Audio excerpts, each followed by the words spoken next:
বিদায় হজের মর্মবাণী। শুক্রবার 9 জিলহজ 10 হিজরি সনে হজের সময় আরাফা ময়দানে দুপুরের পর হযরত মুহাম্মদ সাল্লাল্লাহু আলাইহি ওয়াসাল্লাম লক্ষাধিক সাহাবার সমাবেশে এই ঐতিহাসিক ভাষণ দেন। হামদ ও সানার পর তিনি বলেন, হে মানুষ, তোমরা আমার কথা শোনো। এরপর এই স্থানে তোমাদের সাথে আর একত্রিত হতে পারবো কিনা জানি না।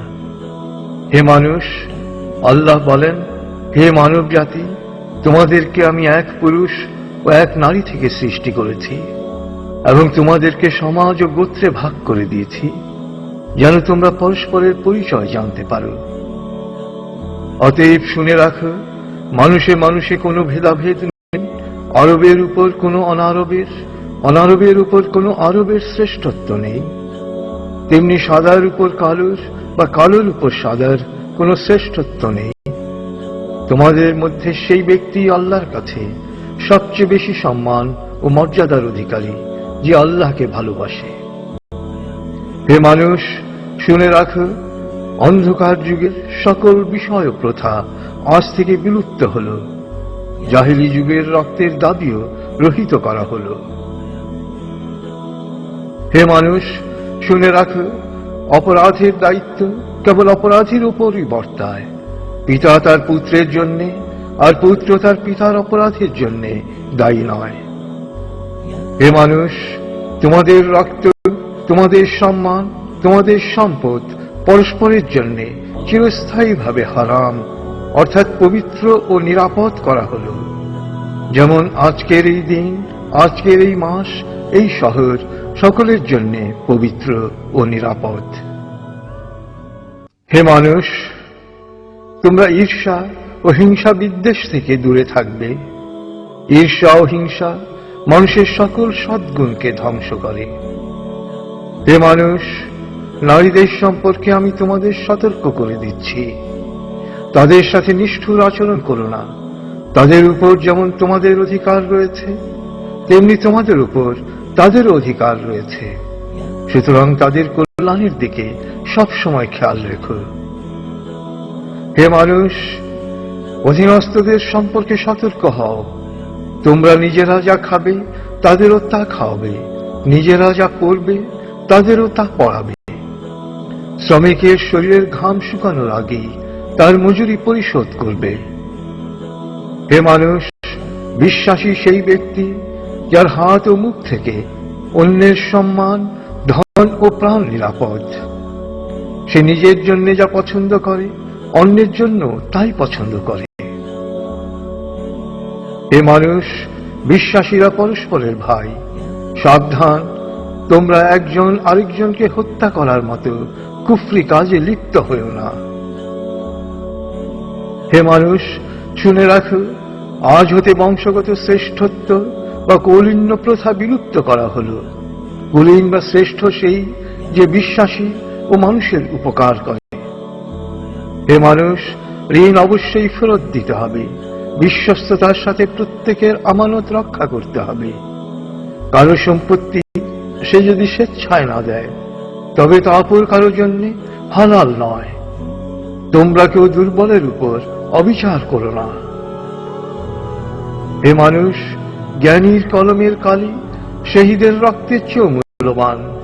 জ্ঞান অর্জন প্রত্যেক নরনারীর জন্য ফরজ, কারণ জ্ঞান মানুষকে সঠিক পথ দেখায়। জ্ঞান অর্জনের জন্য প্রয়োজনে তোমরা চীনে যাও। হে মানুষ, তোমরা তোমাদের প্রভুর ইবাদত করবে, নামাজ কায়েম করবে, যাকাত আদায় করবে, রোজা রাখবে, হজ করবে আর সংঘবদ্ধভাবে নেতাকে অনুসরণ করবে। তাহলেই তোমরা জান্নাতে দাখিল হতে পারবে। হে মানুষ, শুনে রাখো, একজন কুশ্রী কদাকার ব্যক্তিও যদি তোমাদের নেতা মনোনীত হয়, যতদিন পর্যন্ত সে আল্লাহর কিতাব অনুসারে তোমাদের পরিচালিত করবে ততদিন পর্যন্ত তার আনুগত্য করা তোমাদের অবশ্য কর্তব্য। হে মানুষ, শুনে রাখো, আমার পর আর কোন নবী নেই। হে মানুষ, আমি তোমাদের কাছে দুটো আলোকবর্তিকা রেখে যাচ্ছি। যতদিন তোমরা এই দুটো অনুসরণ করবে ততদিন তোমরা সত্য পথে থাকবে। এর একটি হল আল্লাহর কিতাব, দ্বিতীয়টি হল আমার জীবন দৃষ্টান্ত। হে মানুষ, তোমরা কখনই ধর্ম নিয়ে বাড়াবাড়ি করো না, কেননা অতীতে বহু জাতি ধর্ম নিয়ে বাড়াবাড়ি করার কারণে ধ্বংস হয়ে গেছে। হে মানুষ, প্রত্যেককেই শেষ বিচারের দিনে সকল কাজের হিসেব দিতে হবে, অতএব সাবধান হও। হে মানুষ, তোমরা যারা এখানে হাজির আছো, আমার এ বাণীকে সবার কাছে পৌঁছে দিও।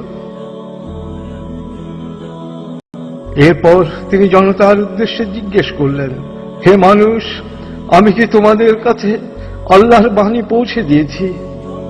সকলে সমস্বরে জবাব দিল, হ্যাঁ। এরপর নবীজি বললেন, হে আল্লাহ, তুমি সাক্ষী থাকো, আমি আমার সকল দায়িত্ব পালন করেছি।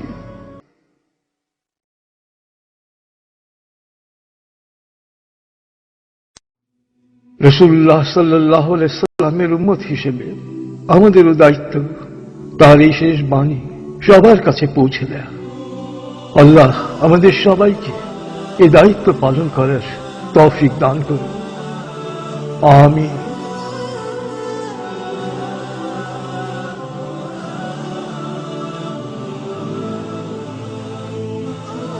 প্রিয় শহীদ, কোরআন এবং রাসূলুল্লাহ সাল্লাল্লাহু আলাইহি সাল্লামের বাণীবদ্ধ এই সিডির কোনো কপিরাইট নেই। সিডিটি কিনে বা কপি করে যত খুশি বিতরণ করতে পারেন, শেয়ার করতে পারেন ইন্টারনেটে, ইমেইলে অ্যাটাচ করে পাঠাতে পারেন বন্ধু বান্ধব ও পরিচিতদের কাছে। আন্তরিকতার সাথে যত বেশি সংখ্যায় সম্ভব এটি বিতরণ করুন। নবীজির অনুসারী হিসেবে আপনিও তখন বলতে পারবেন, হে আল্লাহ, আমিও আমার দায়িত্ব পালন করেছি।